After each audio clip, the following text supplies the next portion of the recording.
Friends, welcome to my channel. இன்றைக்கி புரட்டாசி 3வது சனிக்கிழமை எங்கள் வீட்டு சமையல் என்னன்னு பார்க்கலாம். பாருங்கள், இன்றைக்கி எங்கள் வீட்டுக்கு வந்துட்டேன். அதனால் எனக்கு ஒரு ஆளுக்கு உள்ள சமையல்னால ரொம்ப கம்மியாக இருக்குது. சாதம் வச்சுருக்கேன், சாம்பார், வெண்டைக்காய் சாம்பார், பால் பாயாசம் வச்சுருக்கேன். எல்லாமே கொஞ்சம் கொஞ்சமாக தான் வச்சுருக்கேன். முருங்கைக்கீரை பொரியல், நிறைய தேங்காய் திருவி போட்டு தண்ணி தெளிக்காமல் மூடியை போட்டு கரண்டி காம்பை போட்டு செஞ்சிங்கன்னா செம்மையாக கலர் மாறாமல் வரும் முருங்கைக்கீரை. கருவேப்பிலை துவையல், வாழைக்காய் வறுத்துருக்கேன், அப்பளம் வறுத்துருக்கேன். இதுதான் இன்றைக்கி விரத சமையல். இந்த சமையல் செஞ்சுட்டு சாமிக்கு சாம்பிராணி போடலாம்.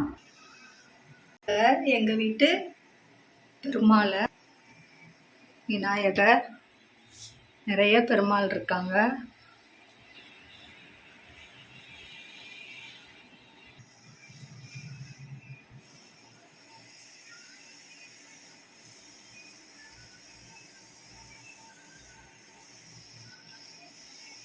சமையல் பார்த்தாச்சு. இப்போ சாமியை பார்க்கலாம்.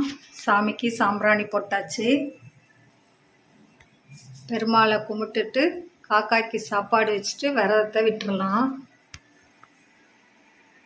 இதாங்க இன்னைக்கு எளிமையான சமையல். புரட்டாசி 3வது சனிக்கிழமை எங்கள் வீட்டில். பிடிச்சிருந்தா லைக் பண்ணுங்கள், ஷேர் பண்ணுங்கள், கமெண்ட் பண்ணுங்கள், சப்ஸ்கிரைப் பண்ணுங்கள். தேங்க்யூ.